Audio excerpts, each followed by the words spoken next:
Deluxe Paris, l'émission qui donne le meilleur de la capitale. Karine Vergnol sur BFM Business. Ah, le foot, l'Euro. Bah oui, même dans Good Luxe, on va en parler. Figurez-vous, quand je regarde les unes de certains journaux, ou en tout cas les pages intérieures, le foot sur le terrain du luxe, créateurs, tous supporters. Et puis quand on regarde ce qui se fait dans les vitrines, même les pâtissiers comme Sébastien Godard, les boulangers comme Kaiser, les montres bien sûr avec Hublot, j'en passe et des meilleurs. Les hôtels se mettent aux couleurs du foot, alors on ne pouvait pas y échapper. Et on va voir pourquoi avec Guillaume Salmon, bonjour.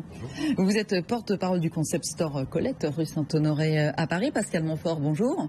Vous êtes chef de la mode au supplément sport et style. Vous êtes également professeur de sociologie de la mode. Gilles Attaf, bonjour. Bonjour. Président de Smuggler, les costumes de fabrication française. Et Jean-Vincent Céleste, bonjour. Bonjour Karine. Directeur général de l'hôtel Marignan Champs-Élysées. Vous êtes tous autour de cette table, donc aux couleurs de l'euro. C'est ça qui est intéressant et du coup je me tourne vers vous, Pascal Montfort. C'est quand on voit ce qui se passe chez Colette, on a bien sûr le sport, le foot, ça c'est l'idée de départ, mais mélangé, il nous disait, avec le food, le design, l'artistique.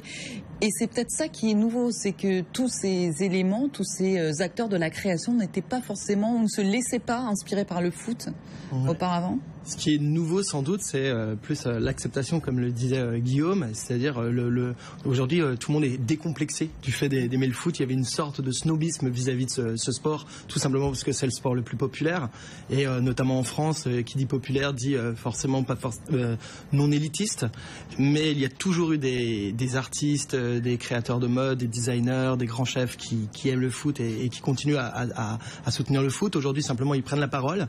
Nous vraiment on les aide dans cette direction, donc et même les grandes boutiques de luxe, bon, telles que Colette, mais aussi là on a une activation aujourd'hui aux Galeries Lafayette à Paris.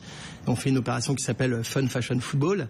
Là aussi les Galeries Lafayette prennent la parole sur le football en faisant un photomaton, un écharpomètre, des conférences sur football et mode, une galerie éphémère que l'on a ouverte dans le Haut-Marais, qui présente tout un ensemble de choses très pointues, très élitistes et très ciblées, destinées aux consommateurs justement qui fréquentent ces quartiers des galeries et des boutiques branchées.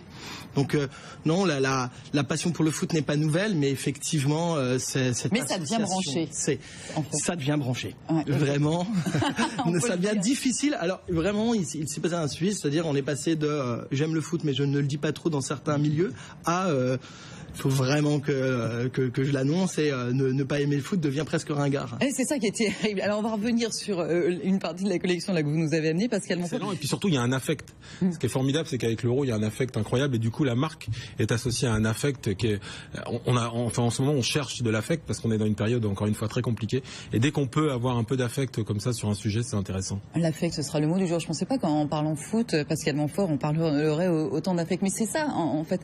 Les gens s'approprient. C'est une sorte de communauté aussi, peut-être. C'est une communauté, mais qui est vaste, vous avez utilisé le verbe fédérer, c'est vraiment ça fédère, le football, c'est très généreux, ça brise un petit peu les classes sociales, ça touche un peu tout le monde, et c'est un très gros vecteur d'émotion. C'est-à-dire que, je prends toujours cet exemple, il y a assez peu d'événements dont on se souvient exactement où on les a vécus. Un match de foot important, en principe, on se souvient très bien où on était lors de la victoire des Français en 98, par exemple. Exactement. On se souvient très bien avec qui on était lors d'un autre moment fort de foot. C'est très très rare. Donc c'est vraiment une émotion toute particulière et souvent extrêmement généreuse. C'est-à-dire on s'enlace, on aime son ennemi. Voilà. Mais du coup, jusqu'où on peut aller, parce qu'on l'a vu, même dans les quartiers chics, avec des costumes chics, du côté branché, tout ça, ça marche, finalement, ça se fédère aussi autour du foot. Vous nous avez amené quelques exemples que vous présentez dans votre galerie Le Ballon. Je parlais de Sébastien Godard, des chocolats Fouquet, enfin, tous, ils ont fait quelque chose autour du foot. Est-ce que tout ça, ça peut marcher? Est-ce que sous prétexte de l'euro et du foot, on peut à peu près tout proposer? Alors on peut tout proposer à condition que ce soit bien fait. C'est-à-dire que nous, ce qu'on propose dans notre galerie, ce sont pas simplement des produits sur lesquels on écrit football, mais ce sont des éditions limitées, faites par des bons designers. Il faut toujours des clins d'œil, de l'humour, du second degré, du décalé, de la direction artistique très soignée. Les magazines que l'on propose là sont des magazines japonais, américains, mais qui soignent leur direction artistique comme des magazines de luxe. Et ça fonctionne. Des éditions très limitées. On vend des des maillots de foot à customiser dans un laboratoire de customisation que l'on a dans la galerie. Et l'on a fait faire des écussons de façon très qualitative en s'associant à Avery Dennison, qui est le leader dans ce domaine. Mais et chacun des écussons est fait avec beaucoup de précision par des artistes. Donc ça fonctionne à condition que les produits soient bien, que les histoires soient sincères et que voilà, il ne suffit pas de mettre un truc bleu blanc rouge ou un ballon de foot comme on le voit dans les boulangeries ou les bistrots depuis les années 70. Oui. Guillaume Salmon, vous confirmez ça, c'est ce que vous avez recherché quand vous avez travaillé justement avec tous ceux dont vous nous parliez tout à l'heure, que ce soit Kamel Mennour, le galeriste, que ce soit Coca-Cola, sachant qu'on fait le grand écart là déjà. Mais c'était ça la priorité. Exactement. L'idée, c'est de pouvoir fédérer avec qualité. Et j'ai envie de dire avec Pascal qu'on joue un peu dans la même équipe, si vous voulez, c'est-à-dire qu'on a plus ou moins la même clientèle, les mêmes cibles, le même souci du détail, le même souci de présenter des choses différentes, des choses qu'on ne trouve pas à tous les quatre coins de rue. Et on a souhaité avoir la même orientation. Mais il y a beaucoup d'étrangers qui passent chez Colette, du coup, pour ça. Il y a beaucoup d'étrangers qui passent quoi qu'il arrive, si je puis dire. Mais hier, on a vu une horde de Suédois rue Saint-Honoré parce qu'ils se retrouvaient tous, je crois, aux Tuileries avant d'aller au stade, d'avant le Stade de France. Donc on était plutôt bien placés et c'est vrai que certains sont rentrés dans le magasin, mais globalement, ce sont les touristes, les chalands, les promeneurs qui rentrent dans la boutique et qui sont peut-être interloqués de voir des produits liés à la compétition.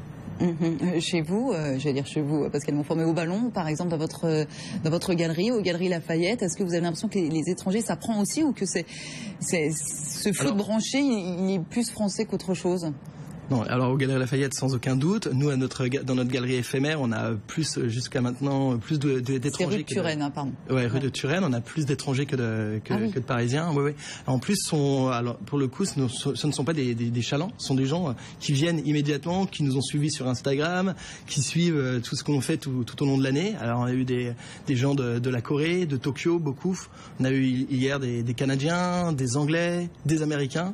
Et ils viennent chercher ça. Mais j'ai envie de penser que le monde entier attendait des Français qu'ils apportent un ingrédient mode, un ingrédient branché ou un ingrédient élégant à une compétition sportive. C'est vraiment de notre responsabilité et je pense qu'ils viennent chercher ça et ils sont satisfaits de voir ça.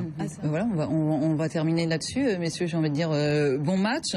En tout cas, si vous ne suivez pas les matchs, si vous suivez les matchs à la télévision, bien sûr, et sinon vous vous arrêtez chez Colette. Guillaume Salmon, merci beaucoup à vous. C'est rue Saint-Honoré. Pascal Monfort, chef de la mode au supplément sport et style. On rappelle donc le Ballon Bar, c'est boulevard du Temple, et sinon la galerie du Ballon, c'est 83 rue de Turenne. Et puis on peut passer aux Galeries Lafayette aussi.